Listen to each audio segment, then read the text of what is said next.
इसीलिए सूरदास ने कहा कि मोसो कौन कुटिल खल कामी, ताई तंदियो ताई विसरायो, ऐसो नमक हरामी। और इसी बात के संत ने इसी बात को मतलब संत महात्मा या सदगुरु मात्र चेतावनी देता है, समझाता ही है। एक जगह और कहा कि जो न तरे भवसागरे नर समाज अस पाए, जो न तरे भवसागरे नर समाज अस पाए, और सो कृतज्ञ मंदमति आत्म हनन गति जाए। ये मनुष्य चोला पाकर, ये मनुष्य जीवन पाकर, क्योंकि इस संसार में मनुष्य योनि से बढ़कर कोई योनि नहीं है। मनुष्य योनि कर्म योनि भी है और भोग योनि भी है। इस मनुष्य चोले को पाकर ये मानव कर्म भी कर सकता है और उसका उपभोग भी कर सकता है, और यह योनि देवताओं को भी दुर्लभ है।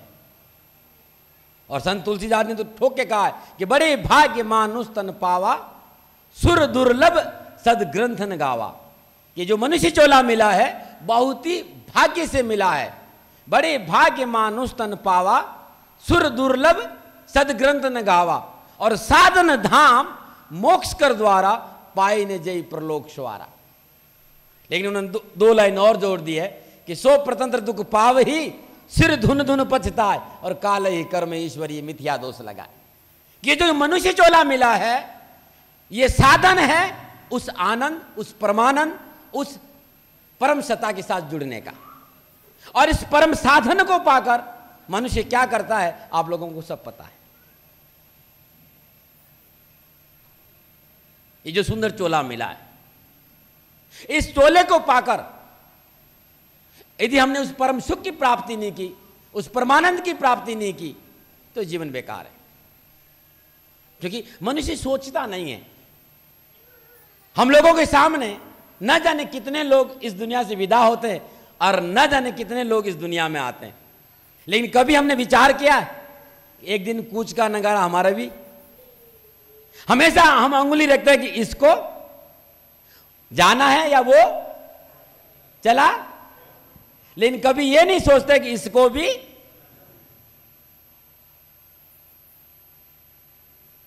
विचार ही नहीं करता मनुष्य, इसके बारे में कभी सोचता भी नहीं है।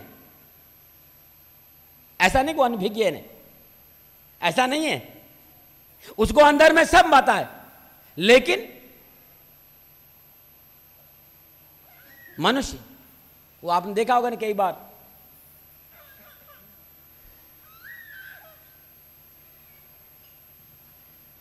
कबूतर देखता है कि बिल्ली आ रही है और एकदम बिल्ली नजदीक आ रही है तो आंख बंद करके बैठ जाता है और वो सोचता है कि मैं बिल्ली की पहुंच से बहुत दूर चला गया।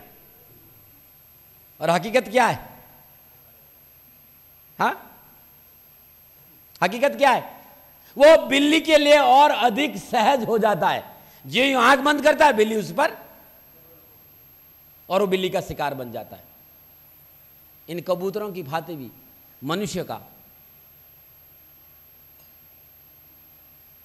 ये मनुष्य औरों को तो देखता है कि इसको दुनिया से जाना है, लेकिन अपने को मोक्ष से मुक्त समझकर, अपने को उस मौत से दूर रखकर, हमेशा अपने को इन मौत में बीच में नहीं रखता है। उसको लगता है कि मुझे तो परमानेंट रहना है, पूरा सामान प्रबंध करना है मुझे यहां पर, और इस संसारिक वैभव और इन सुख सुविधाओं की अटालिका पर अपने जीवन के अनमोल क्षणों को बर्बाद करता है। सोचता नहीं है मनुष्य, विचार नहीं करता है। परमात्मा ने देने में कोई कसर नहीं छोड़ी है, और परमात्मा देना भी चाहता है, लेकिन हम लोग लेने के लिए तैयार नहीं। मुझे कहानी याद आ गई। एक बार भगवान शिव और पार्वती भ्रमण कर रहे थे, आकाश विहार कर रहे थे। देखा कि एक परिवार जिसमें एक बाप, एक मां और एक बेटा, बहुत ही गरीब फटेहाल, दाना दाना के लिए मोहताज घूम रहे थे। मां पार्वती की उस गरीब परिवार पर दृष्टि पड़ी। दया, मां पार्वती दया की मूर्ति थी। उन्होंने शिव से प्रार्थना की, प्रभु इनका कुछ कर दो। देखिए क्या हाल है, खाने को 3-3 दिन से भूखे हैं, खाना भी नहीं खाया है, कुछ दया कर दो इनके ऊपर। शिव बोले पार्वती क्या है, तू जहां चाहे खड़ी हो जाती लेके, अरे इनको कुछ भी दे दो ये ऐसे ही रहने। बोले नहीं नहीं प्रभु, कुछ इन पे दया कर दो।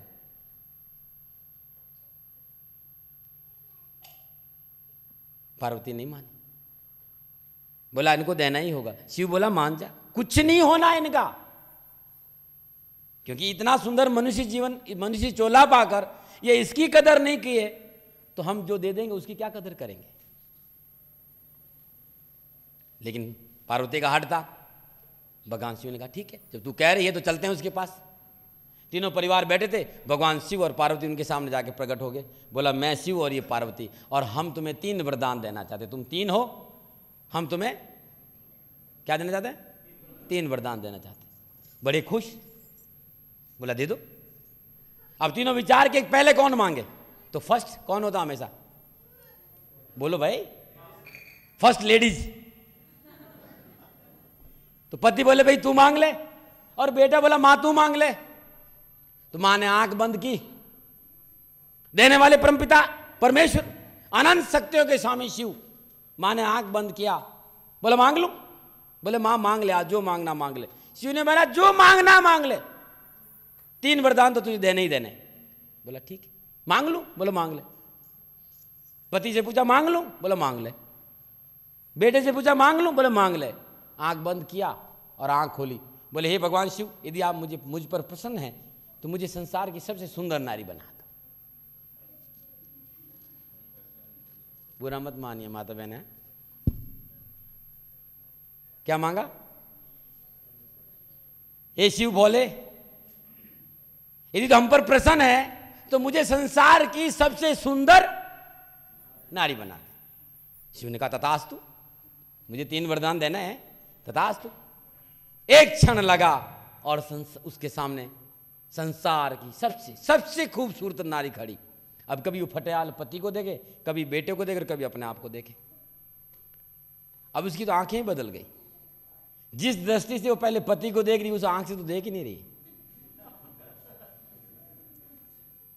अब परेशान, पति परेशान कि जिंदगी भर मैंने इसको ढोया, मैंने इसकी सेवा की, मैं भूखा रहा इसको लाके खिलाया, मैं फटेहाल में रहा इसको पहनाया, और आज ये सुंदर नारी बन गई तो मेरी तरफ देख भी नहीं रही है, ऐसे देख रही है।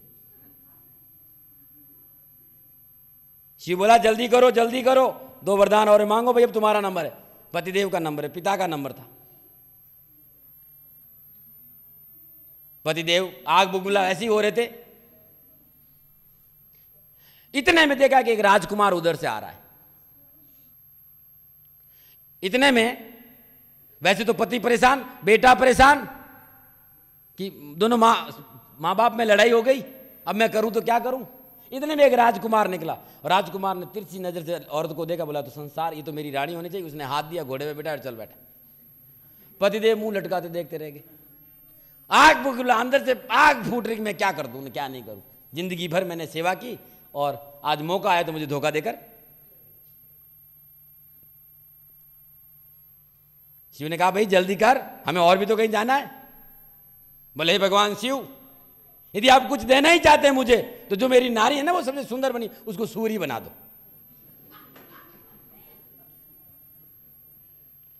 जो मेरी धर्मपत्नी है जो सबसे सुंदर बनाया आपने, उसको सूरी बना दो। भगवान शिव ने कहा तथास्तु।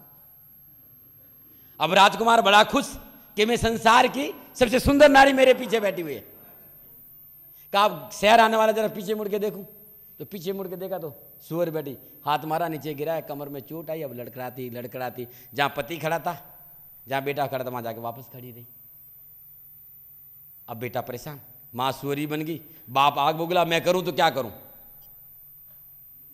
शिव ने कहा भाई मैंने 2 दिया, एक और बाकी है, मांग, तेरे को जो कुछ भी मांगना है मैं देने के लिए तैयार हूं।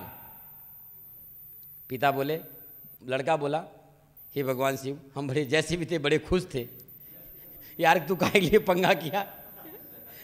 मेरी माँ सुअरी बन गई, मेरा बाप आग बुगबुला हो रहा है। यदि तू मुझे कुछ देना चाहता है तो ऐसा कर, जैसा था वैसा कर दे, जैसे हम थे हमें वैसा ही। परमात्मा में देने ने कोई कमी नहीं छोड़ी, ईश्वर देने के लिए कोई कमी, वो कुछ भी मांग सकते थे।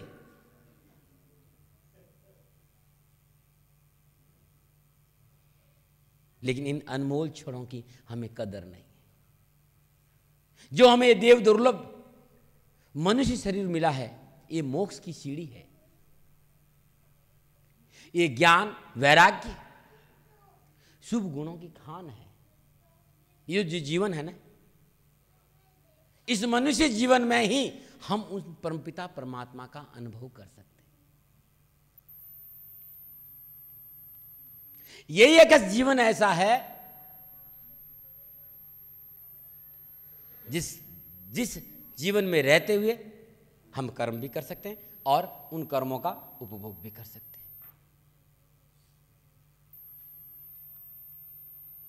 और वास्तव में हमें इस देव दुर्लभ मनुष्य शरीर की, जो परमात्मा की अहेतु की, इसमें हमारा कोई कर्म नहीं है। परमात्मा ने कृपा करके जो हमें मनुष्य जीवन दिया है, हमें इसकी कदर करनी चाहिए। हमें मानव जीवन को सफल करना चाहिए, और सफल तब होगा जब हम अपनी जानकारी हासिल करते हैं। क्योंकि देखिए, हम सब कुछ जानते हैं, यहां बैठे हुए लोग बहुतों को अपने आपस में जानते हैं। वो ये है तो वो ये है, तो वो ये है तो वो है, बहुतों को आपस में परिचय, मात्र अपने को छोड़कर। विश्वास करिए, यदि ईमानदारी से कहीं अकेले में बैठ के सवाल करना, क्या आप अपने आप को जानते हैं? आप सबको देखते हैं, कभी अपने आप को देखा है? और जो आप अपने आप शीशे में देखते हैं, वो भी कोई चीज तुम्हारे भीतर है इसलिए देखते हैं, और वो निकल जाए फिर आप ये भी नहीं देख पाएंगे।